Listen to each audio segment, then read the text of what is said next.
Kharkiv में रूस ने बड़े हमले को अंजाम दिया है। आपको बता दें, ड्रोन से खार्किव में जिस तरीके से बारूद बरसाए गए हैं उसको लेकर अब तस्वीर सामने आई है, क्योंकि एक तरफ जहां बड़ी तस्वीरें उस वॉर फ्रंट से सामने आ रही हैं, उसमें खबर है खार्किव में रूस के उस बड़े हमले को लेकर जहां ड्रोन से खार्किव पर बारूद बरसाया गया।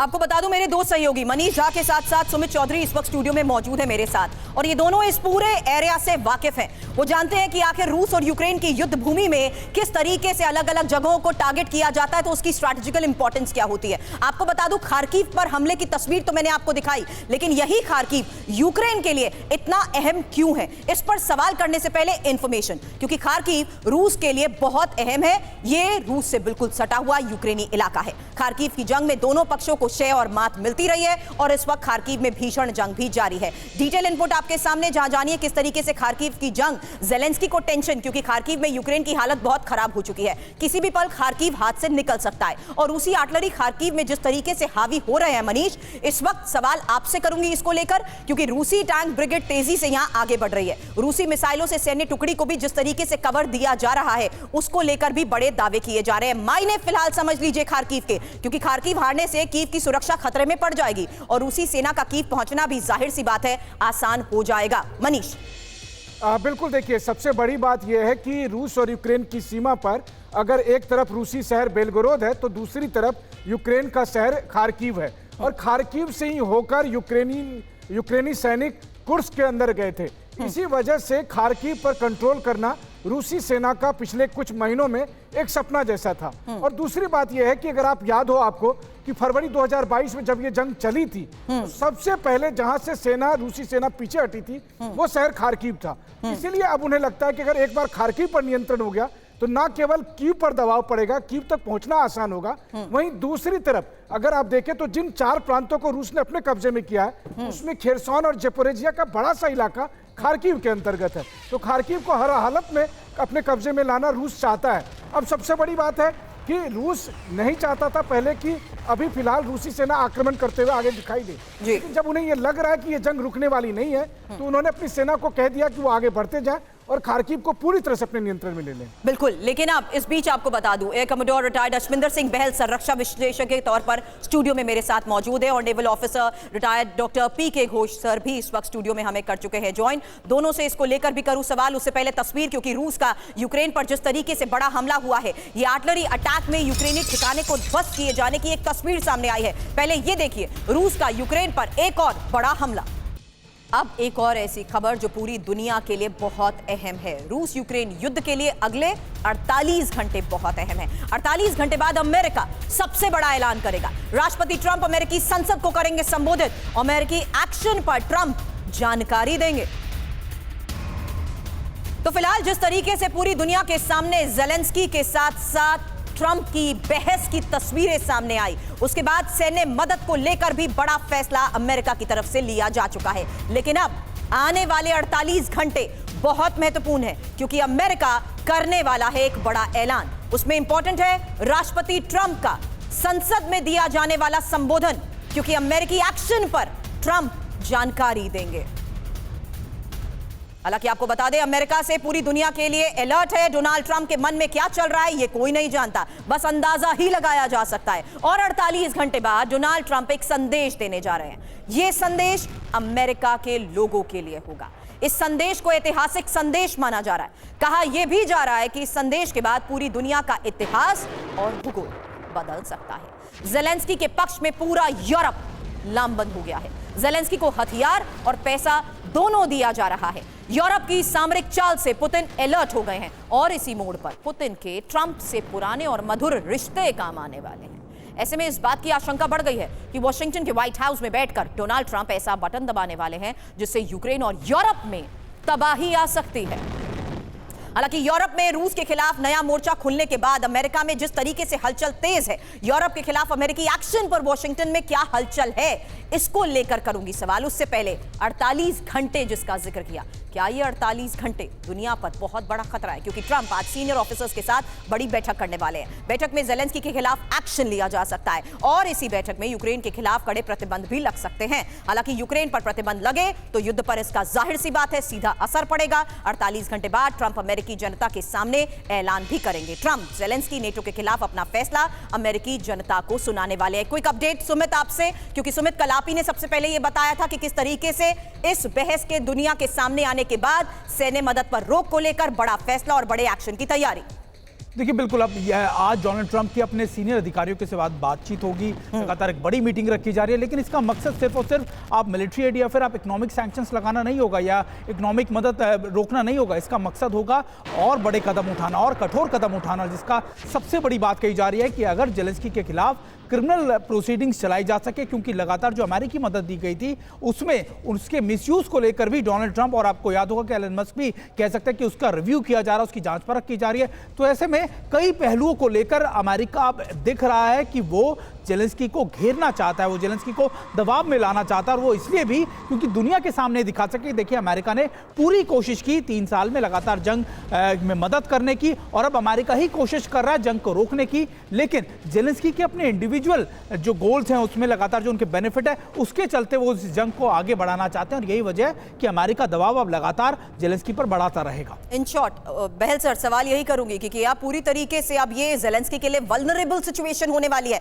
उससे पहले एक बड़ी खबर बता दूं, क्योंकि रूस का नेटो देशों पर सीधा हमला, जहां स्विट्जरलैंड के कार्गो शिप पर हमले को लेकर यह बड़ी खबर आई, और रूस हमले में कार्गो शिप कैसे तबाह हुआ उसकी तस्वीरें देखिए। आपको बता दें यूक्रेन की मदद के लिए कार्गो शिप में खतरनाक हथियार थे। तो अभी तक आप सुनते आए हैं कि किस तरीके से इस युद्ध भूमि में उन इलाकों को टारगेट किया जाता है जो सप्लाई रूट थे, लेकिन अब ये एक और बड़ी खबर आई है, और ये रूस का नेटो देशों पर सीधा हमला माना जा रहा है, क्योंकि स्विट्जरलैंड के कार्गो शिप पर यह हमले को अंजाम दिया गया है। और रूस हमले में कार्गो शिप जिस तरीके से तबाह हुआ है उसको लेकर खबर इस लिहाज से समझिए कि यूक्रेन की मदद के लिए इसी कार्गो शिप में खतरनाक हथियार थे जिन्हें तबाह कर दिया गया। हालांकि ये इंफॉर्मेशन आगे उस लिहाज से रखूंगी आपके सामने जिसमें साफ है कि किस तरीके से पुतिन का ये बदला है और नेटो पर किया गया ये वो हमला है, जहां जानिए कैसे रूस ने ओडेसा पोर्ट पर विध्वंसक हमले को अंजाम दिया। इसमें ओडेसा पोर्ट पर कार्गो शिप को निशाना बनाए जाने को लेकर बड़ी खबर आई। रूस ने हाइपरसोनिक मिसाइल से जिस तरीके से अटैक किया है, बहल सर सवाल आपसे होगा, क्योंकि बड़ी खबर है मालवाहक विमान में स्कैंडम मिसाइल थी। बड़ी खबर यह है कि स्विट्जरलैंड ने यूक्रेन के लिए हथियारों की एक खेप भेजी थी। बड़ी खबर यह है कि नेटो देशों के लिए, नेटो देशों को विमानों को निशाना जिस तरीके से रूस बना रहा है, सीधे तौर पर अब ये नेटो पर हमला नहीं माना जाएगा। बहल सर, देखिए आपने बहुत ही महत्वपूर्ण क्वेश्चन पूछा है। सबसे पहले मैं इसको लिंक करूंगा जो अभी कॉन्फ्रेंस हुई थी यूरोपियन लीडर्स की लंदन के अंदर, जहां पे ये महत्वपूर्ण डिसीजन लिया गया था कि 1 महीने के लिए युद्ध विराम की तरफ बात करी जाएगी, जिसमें एयर, सी और एनर्जी इंफ्रास्ट्रक्चर की बात होगी, लेकिन ग्राउंड ऑपरेशंस की बात नहीं की गई कहीं पे भी उसको रोकने की। और दूसरी बात आती है फायदा किसको होता है यहाँ पे, एयर, सी और एनर्जी इंफ्रास्ट्रक्चर पे अगर अटैक्स रुकते हैं तो सबसे ज्यादा फायदा तो यूक्रेन को ही होगा, क्योंकि यूक्रेन के पास जो आर्म्स आ रहे हैं, जैसे कि ये ब्रिटिश शिप के ऊपर हुआ, जो ब्रिटिश इक्विपमेंट इसमें लेके आ रही थी, सी ड्रोन्स या हथियार को लेके आ रही थी टर्की से, उसके ऊपर ये हमला हुआ और उसको इस्कंदर मिसाइल से डिस्ट्रॉय किया गया।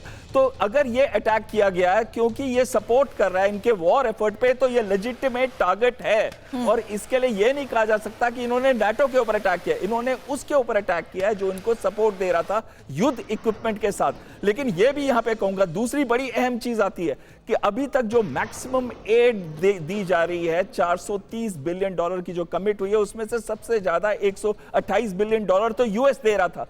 और पूरा का पूरा यूरोप और यूरोपियन यूनियन का अगर कर ले तो 140 बिलियन डॉलर भी नहीं आता। और जो खासकर यूएस के ट्रूप्स हैं ऑन ग्राउंड वहां पे 1 लाख के करीब, जिसमें से 20,000 की बात चल रही कि शायद वापस बुला लेंगे, तो सबसे ज्यादा ट्रूप्स और सबसे ज्यादा ट्रूप्स यूक्रेन की प्रोटेक्शन के लिए सिर्फ यूएस। इसीलिए बहुत जरूरी है कि इस कॉन्फ्रेंस में उन्होंने ये डिसीजन लिया कि यूएस को मनाया जाएगा, और कैसे मनाया जाएगा, इटली के प्राइम मिनिस्टर का इस्तेमाल करते हुए मनाया जाएगा। लेकिन साथ साथ में यूएस फ्रंट सर ज़ेलेंस्की तो ये बात कह चुके हैं, माफी मांगने का कोई सवाल ही नहीं, उन्होंने ऐसा कुछ किया ही नहीं, और अगर आपको ऐसा लगता है कि यहाँ पर ज़ेलेंस्की को ये समझाने की कोशिश की जाएगी कि वो ट्रंप के साथ अपने रिश्ते सुधारे। क्या ये संभव होता वो नजर आता है? करूंगी इसके बारे में सवाल, लेकिन उससे पहले यूक्रेन का रूस पर बहुत बड़ा हमला। एक और तस्वीर यूक्रेन के ड्रोन अटैक से दहले उफा शहर की है, और उफा में एक तेल रिफाइनरी को कैसे निशाना बनाया गया ये देखिए। ड्रोन अटैक में तेल रिफाइनरी को तबाह कर दिया गया। को बता दें, यूक्रेनी हमलों के बाद उफा में अलर्ट, जहां पूरे शहर में रेड अलर्ट सायरन बज रहे हैं। लोगों से घरों में रहने की अपील की जा रही है। लेकिन अब यूक्रेन के इस हमले के बारे में डिटेल इनपुट आपके सामने, और रूस के उफा में जिस तरीके से महाविध्वंस की ये तस्वीरें सामने आई हैं। जानिए यूक्रेन ने रूस के उफा शहर पर किस तरीके से बड़े हमलों को अंजाम दिया।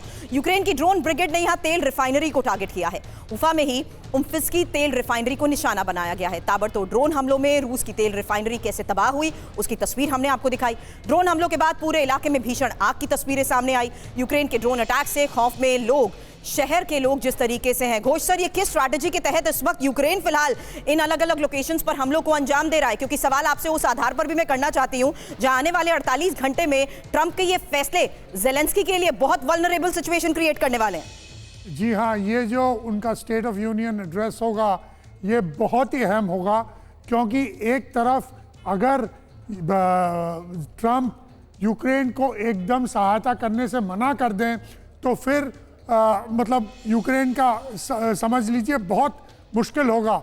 दूसरी ओर जो है ईयू ने, नाटो ने कहा है कि एक कोलेशन ऑफ द विलिंग का एक फोर्स ये इकट्ठा करेंगे।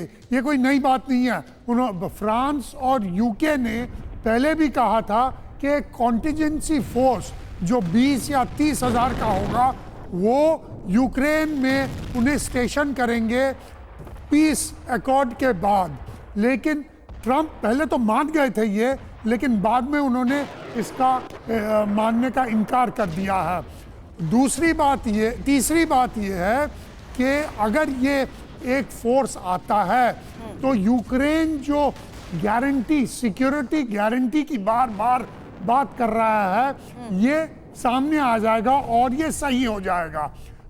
ट्रंप जो है वो नहीं चाहता कि किसी भी तरह यूक्रेन नाटो के अंदर आ जाए, क्योंकि अगर वो नेटो के अंदर आ गया तो नाटो का जो चार्टर है उसमें लिखा हुआ है कि कोई भी देश नाटो का मेंबर जो है उस पर अगर हमला करते हैं तो दूसरे सब देश उन पर हमला करेंगे।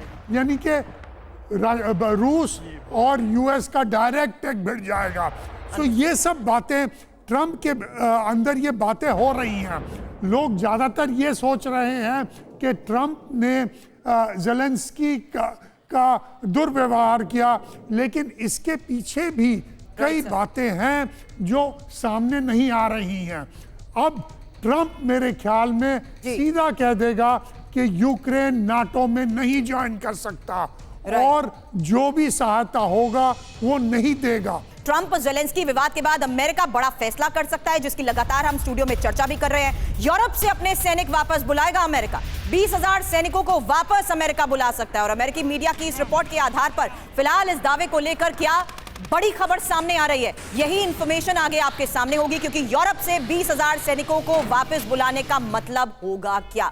यूरोप के फिलहाल किन देशों में अमेरिका के कितने सैनिक तैनात है, ये ग्राफिकली इनपुट आपके सामने रख रही हूं, क्योंकि जाहिर सी बात है ट्रंप का ये नया प्लान यूरोप को परेशान जरूर कर सकता है। यूरोप में अमेरिका का कमांड और कंट्रोल बेस और कई यूरोपीय देशों में अमेरिकी सैनिकों की मौजूदगी है। हालांकि अमेरिका यूरोप से अपने सैनिक निकाल सकता है, और यूरोप से 20,000 सैनिकों को निकालने पर जिस तरीके से विचार किया जा रहा है, यूरोप में अमेरिका के सैन्य ठिकानों के बारे में एक इंफॉर्मेशन आपके सामने रख रही हूं, जहां सबसे पहले इंफॉर्मेशन जर्मनी की, क्योंकि यूरोप में अमेरिका का कमांड मुख्यालय है, जहां पर 35 से 40,000 सैनिकों की तैनाती बताई जाती है। और इस बीच ये इंफॉर्मेशन मैंने आपके सामने जहां जर्मनी की रखी है, इटली को लेकर भी एक इंफॉर्मेशन हमारे पास है, जहां आपको बता दें एयर और नेवी बेस है, जहां पर 12 से 15,000 सैनिक तैनात हैं। इसमें जिक्र पोलैंड का भी, क्योंकि पोलैंड में कॉप्स हेडक्वार्टर और मिसाइल स्टोरेज है, जहां पर 10 से 12,000 सैनिकों की संख्या है। बात ब्रिटेन की भी इसलिए क्योंकि अमेरिकी वायुसेना की यहां पर तैनाती है, जहां पर 9 से 10,000 सैनिकों की संख्या है। इसमें रोमानिया का भी जिक्र इसलिए क्योंकि मिसाइल और स्टोरेज यहां पर है, जहां पर 1500 से 2,000 सैनिकों की तैनाती है। ये देखिए एक इंफॉर्मेशन आपके सामने अब रख रहे हैं, जहां पर अब एस्टोनिया एस्टोनिया को लेकर भी आगे इंफॉर्मेशन होगी। इटली और जर्मनी की इंफॉर्मेशन मैंने आपको बताई, और यहां पर 12 से 15,000 सैनिकों की तैनाती है। पोलैंड जहां पर कॉर्प्स हेडक्वार्टर और मिसाइल स्टोरेज है, जहां पर 10 से 12,000 सैनिकों की संख्या है। इसमें अगला नाम आता है ब्रिटेन का, जहां पर अमेरिकी वायुसेना की तैनाती के बारे में भी मनीष में ये जानकारी दे रही हूं। हालांकि आगे इंफॉर्मेशन एस्टोनिया की, जहां पर जानिए अस्थायी और रोटेशनल ठिकाने, जिस पर खबर यह है कि 2000 से 3000 सैनिकों की तैनाती रहती है। मनीष, ये जिस लिहाज से फैसला लिया जा रहा है, जाहिर सी बात है इसके रेपरकशंस तो होंगे ही।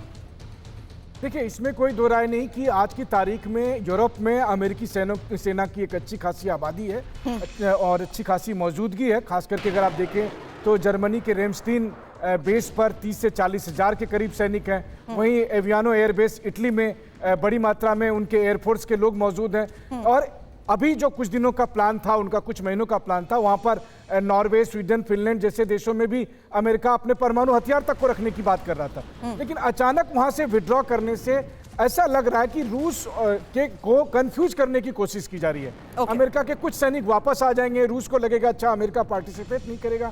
लेकिन अगर ओवरऑल पिक्चर देखें तो 3 साल में ऐसी बहुत सारी बातें कही गई जो उससे पलट लिया गया। पहले कहा गया था हम लंबी दूरी के मिसाइल नहीं देंगे, लेकिन बाद में लंबी दूरी के मिसाइल दे दिए गए। फिर कहा गया हम F-16 नहीं देंगे, फिर उनको F-16 दे दिया गया। फिर कहा गया कि हम ग्राउंड ट्रूप्स नहीं भेजेंगे, अब ग्राउंड ट्रूप्स भेजने की बात आ रही है। तो क्या गारंटी है कि भविष्य में अमेरिका नहीं आएगा? आप क्रेमलिन की नजर से देखें तो क्रेमलिन को यह लग रहा है कि यह सब सोची समझी चाल के तहत हो रहा है, और दरअसल अब जंग का दायरा ज्यादा बड़ा होगा। अब जो जंग यूक्रेन तक सीमित था वो जंग बढ़कर यूरोप तक पहुंच जाएगा। यानी जिस तीसरे महायुद्ध को लेकर हम आशंका जता रहे थे उसकी पटकथा लिखी जा रही है। बिल्कुल, और जो बात आपने कही है लंदन में उस प्लान के तहत उस पर मुहर भी लगती है, क्योंकि यूरोप के देशों की लंदन बैठक के बाद क्या अब रूस की चिंता भी बढ़ गई है? आपको बता दें यूरोप का एक नया सैन्य गठबंधन पुतिन के लिए सबसे बड़ा संकट बनने जा रहा है। और लंदन महासम्मेलन में यूरोपीय देशों ने यूक्रेन को समर्थन देने के लिए कोलिजन ऑफ द विलिंग नाम के एक नए सैन्य गठबंधन बनाने का जो फैसला किया है उसको लेकर खबर है। यह संगठन न केवल यूक्रेन को वित्तीय और सैन्य सहायता देगा, बल्कि युद्ध के बाद की सुरक्षा रणनीति में भी सीधा दखल देगा। अब ये कोलिजन ऑफ द विलिंग आखिर है क्या? 5 बड़ी बातें इंफॉर्मेशन वॉल पर इस बारे में आपके सामने रख रही हूं, क्योंकि जिस तरीके से ये फैसला लिया गया है उसके लेकर बड़ी बात ये सामने आई कि नेटो की तर्ज पर संगठन बनाया जाएगा। यूक्रेन की सुरक्षा, जाहिर सी बात है, इनका पहला मोटिव होगा, इनका पहला लक्ष्य होगा। और इसमें यूक्रेन के अंदर जाकर दुश्मन के खिलाफ जंग लड़ने को लेकर भी घोषणा, जिस तरीके से फैसले लिए जाएंगे, ये आने वाले वक्त में क्या नतीजे दे सकते हैं, क्योंकि यूक्रेन की सामरिक क्षमता बढ़ाई जाएगी, ये बड़ी बात इसमें सामने आई है। साथ ही रूस को सबसे ज्यादा नुकसान पहुंचाने की आशंका के तहत लिया गया यह फैसला। मतलब क्या है, इसका असर क्या होगा, यही मेरा सवाल होगा। नए संगठन से रूसी सुरक्षा को क्या खतरा होगा? दूसरी इंपॉर्टेंट बात, रूस आक्रामक प्रतिक्रिया भी जाहिर सी बातें दे सकता है, और इसमें यही देखना होगा कि जिस तरीके से ये कोलिजन किया जा रहा है उसका क्या असर देखने को मिल सकता है। खोज साहब। जी हाँ, जैसे मैंने पहले भी कहा, ये कोलिशन ऑफ विलिंग जो अभी ये समिट में अनाउंस किया गया, उससे पहले भी यूके और फ्रांस ने एक कॉन्टिजेंसी फोर्स का सोचा था, जो जिसके बारे में उन्होंने ट्रंप के साथ भी बात किया था। ट्रंप इस कोलिशन ऑफ द विलिंग में मेरे ख्याल में नहीं ज्वाइन करेंगे। ऐसा क्यों? क्योंकि ये है कि नेटो और रूस ने ये सीधा कर दिया है कि अगर कोलिशन ऑफ द विलिंग आता है, ऐसे कोई भी फोर्स आता है, तो ये समझेगा कि एक डायरेक्ट कॉन्फ्लिक्ट है नेटो के साथ।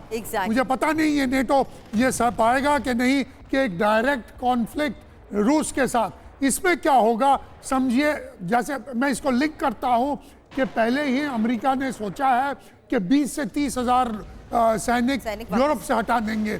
खाली सैनिक नहीं, यूएस के वहां पर न्यूक्लियर वेपन्स हैं, और जितने भी न्यूक्लियर साइलोज और वेपन्स हैं वो अगर अमेरिका हटा दे यूरोप से, तो अमेरिका के ऊपर कोई न्यूक्लियर अम्ब्रेला नहीं रहेगा। एकदम जिसे कहेंगे कि अमेरिका एकदम नंगा की तरह हो जाएगा, उसके पास कोई बचाने के लिए रहेगा नहीं।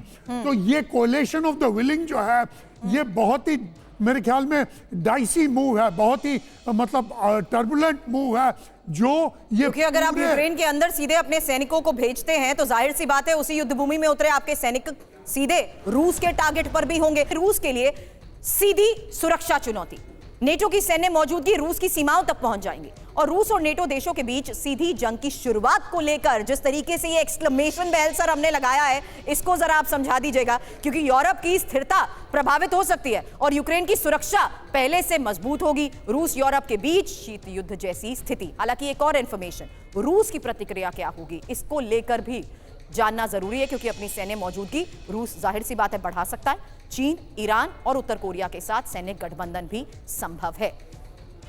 लेकिन लंदन बैठक के बाद यूरोपीय संघ और रूस के बीच जिस तरीके से टकराव बढ़ता जा रहा है, कुछ और इंफॉर्मेशन आपके लिए यहां पर जानना जरूरी है कि यूरोपीय संघ और रूस की सैन्य ताकत क्या है, कौन किस पर भारी पड़ सकता है। ये एक इंफॉर्मेशन आपके सामने रख रही हूं, जहां सैन्य बजट के तौर पर अगर आप बात करेंगे तो ओवरऑल यूरोपीय संघ का सैन्य बजट है $300 मिलियन, जबकि रूस का है $300 बिलियन।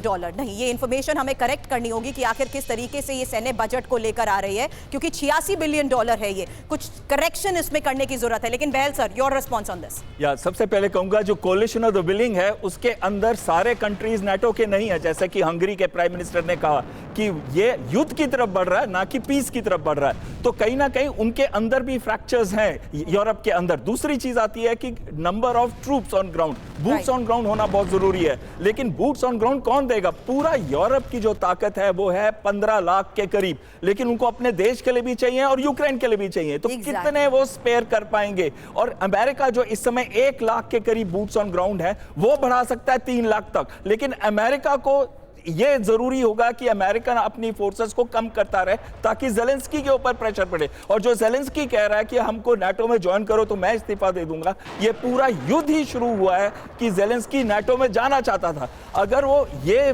पॉइंट रहेगा तो रशिया कभी भी युद्ध विराम के लिए तैयार नहीं होगा और ये लड़ाई बढ़ती रहेगी एक वर्ल्ड वॉर 3 की तरफ, जो कि ट्रंप ने कहा था। और आखिरी चीज मैं इस पे ये कहना चाहूंगा कि 250 बिलियन यूरो की और जरूरत होगी एक्स्ट्रा डिफेंस स्पेंडिंग की, अगर ये युद्ध होता है उस यूरोप के अंदर। और ये युद्ध यूरोप के अंदर जो होगा, नाटो कंट्रीज का नहीं होगा, ये कोलिशन ऑफ द विलिंग होगा जो उसको ज्वाइन करना चाहते हैं। लास्ट चीज जो मैं इस पे कहना चाहूंगा कि ट्रंप कभी भी एग्री नहीं करेंगे जेलेंस्की के साथ, ना नाटो के लिए एग्री करेंगे, ना अपने बूट्स ऑन ग्राउंड के लिए एग्री करेंगे, ना वो एग्री करेंगे जो उनका $968 बिलियन का 22% हिस्सा जो पिछले साल उन्होंने दिया था यूक्रेन को एज एड। और सबसे बड़ी जो $71 बिलियन के हथियार हैं वो तो अमेरिका ने दिए या अमेरिका ओरिजिन हथियार हैं।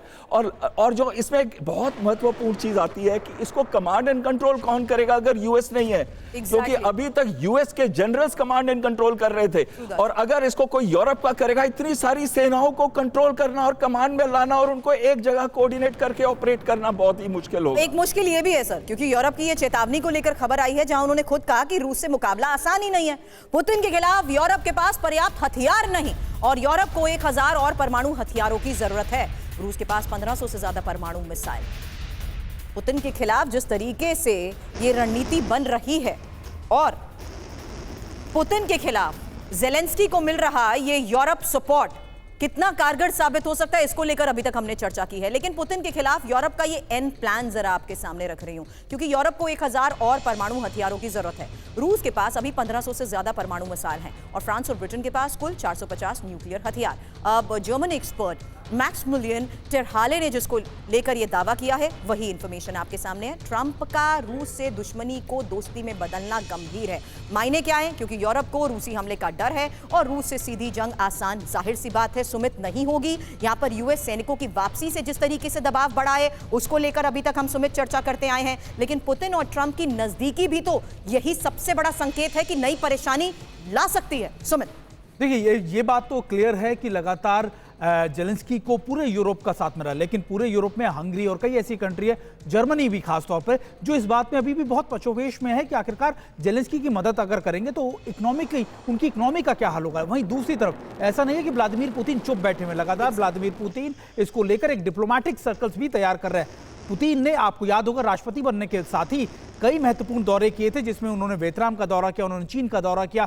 ये तो उनके पाले में थे ही, लेकिन अब उनके पाले में अमेरिका भी आ गया, उनके पाले में इजराइल भी लगातार आ रहा है। तो ये इसलिए किया जा रहा है क्योंकि सबको अपना इंटरेस्ट रशिया के साथ दिखता नजर आ रहा है और यही वजह है कि अमेरिका, इजराइल जैसे देश जो लगातार एक बड़े पावर सेंटर्स हैं वो भी अब रूस के साथ खड़े हुए नजर आ रहे हैं। और अगर न्यूक्लियर पावर छोड़िए, अगर मैन ऑन ग्राउंड अगर लाने की बात भी की गई तो निश्चित तौर पर उस पर रोकने में सबसे पहले अमेरिका ही उसको विरोध करेगा, लगातार उसका इजराइल ही विरोध करेगा, और ये रूस के लिए एक बहुत पॉजिटिव स्टेप है। और ये रूस जानता है कि अगर ये लोग आ भी गए तो निश्चित तौर पर वो जो लगातार इस युद्ध की शुरुआत होने से पहले 3 साल पहले कह रहा था कि उसकी जंग नाटो से है, और अभी दोबारा से सवाल उसी से उस पर आ गया कि ये जंग सीधे नाटो यूरोपियन देशों से है, वो उसको प्रूव करके बैठेगा। और रूस बहुत अच्छे से इस स्ट्रैटेजीज को मेंटेन कर रहा है। लेकिन एक सवाल, इस पर्टिकुलर सिनेरियो में क्या मनीष ये नहीं आता कि इसी लंदन बैठक ने रूस की भी चिंता बढ़ा दी है? ये सवाल इसलिए क्योंकि अगली खबर सुनिए। यूरोप के एक होने से क्रेमलिन पर भारी दबाव को लेकर यह दावा किया जा रहा है, और 3 साल में रूस के सामने ये सबसे बड़ा संकट माना जा रहा है। क्यों?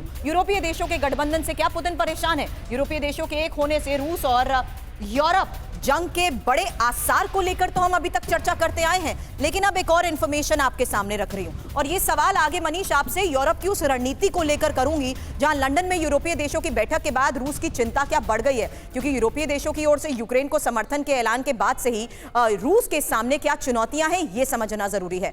यूरोप का नया सैन्य गठबंधन कैसे पुतिन के लिए बड़ा संकट बन सकता है? रूस पर सैन्य और कूटनीतिक और सैन्य दबाव बढ़ेगा। यूरोप ने कहा है कि यूक्रेन की सुरक्षा हमारी पहली प्राथमिकता है, और ऐसे हालात में रूस को नए सिरे से मोर्चेबंदी भी करनी होगी, क्योंकि यूरोप पहले से ज्यादा एकजुट नजर आ रहा है। इसमें फ्रांस, जर्मनी जैसे देशों की राय अब बदल गई है। ब्रिटेन ने यूरोप को रूस के खिलाफ एकजुट कर दिया है, और यूरोप सीधे सैन्य हस्तक्षेप भी कर सकता है। अब यूक्रेन में ब्रिटेन और फ्रांस की सेना युद्ध के बाद भी मौजूद रहेगी। ऐसे में रूस के लिए पश्चिमी सीमा पर सैन्य खतरा स्थायी बना रह सकता है, और यूरोपीय देश नेटो से अलग गठबंधन बनाएंगे, जिसे रोक पाने के लिए रूस के पास कूटनीतिक आधार भी नहीं होगा। एक आशंका यह भी जताई जा रही है कि क्या इन सब के पीछे अमेरिका का हाथ है? ऐसी भी आशंका जताई जा रही है कि ये ब्रिटेन और अमेरिका की संयुक्त रणनीति हो सकती है, और यूरोप के और आक्रामक होने पर अमेरिका को अपनी भूमिका साफ करनी होगी। मनीष, देखिए, सबसे बड़ी बात यह है कि रूस जानता है कि यूरोप की असली ताकत क्या है, और उसको रूस से बेहतर कोई नहीं जानता है। रूस में, यूरोप में केवल स्विट्जरलैंड की हसीन वादियां नहीं है जहां पर लोग छुट्टी मनाने या हनीमून मनाने जाते हैं। दुनिया की 100 बड़ी रक्षा कंपनियों में से 33 कंपनी यूरोप में शामिल है। आज आप जो रफाल फाइटर जेट को हमने खरीदा है वो कहाँ बनकर आया है? वो फ्रांस में बनकर आया है। ब्रिटेन के पास यूरो फाइटर जेट है। तो कहने का मतलब यह है कि यूरोप के पास वो स्ट्रेंथ है। ये सच बात है कि अगर रूस से आज आप तुलना करें तो रूस के पास जहां 5000 परमाणु बम है, यूरोप के पास 500 परमाणु बम है। लेकिन मुझे एक बात बताइए, अगर परमाणु युद्ध की नौबत आती है तो 2, 4, 5, 10 ही काफ़ी हैं, उसके लिए 500 से ज़्यादा नहीं चाहिए होगा। और इस बात को पुतिन बखूबी समझते हैं, इसीलिए पुतिन के लिए ये ज़्यादा बड़ा टेंशन है। जिस वक्त यूक्रेन से उनका लड़ाई हो रहा था उस वक्त वो उनका होम ग्राउंड था, वो यूक्रेन का चप्पा चप्पा जानते थे। लेकिन जब यूरोप से लड़ाई होगी तो यूरोप में उन्हें तमाम तरह की दिक्कतें आएंगी, और उसके बाद अमेरिका को युद्ध लड़ने का वैसा एक्सपीरियंस नहीं है जैसा यूरोप के पास है। यूरोप ने फर्स्ट वर्ल्ड वॉर लड़ा है, सेकेंड वर्ल्ड वॉर लड़ा है, और 2000 सालों में ना जाने कितने वर्ल्ड वॉर लड़े हैं, जबकि अमेरिका ने ऐसा कोई जंग अब तक नहीं लड़ा है। इसलिए आज के यूरोप को सब देखकर ये अंदाजा लगाना कि ये यूरोप लड़ने वाला यूरोप नहीं है, ये गलत होगा। जिस दिन यूरोप ने ये डिसाइड कर लिया तब उसे रूस से लड़ना है, उसके बाद से यही वजह है कि इस वक्त जिस तरीके से बैठकें हुई हैं और जिस तरीके से ऐलान हुए उस आधार पर क्या बड़े फैसले लिए जाने वाले हैं उस पर नजर रहेगी। आप सभी हमारे साथ जुड़े उसके लिए बहुत बहुत शुक्रिया।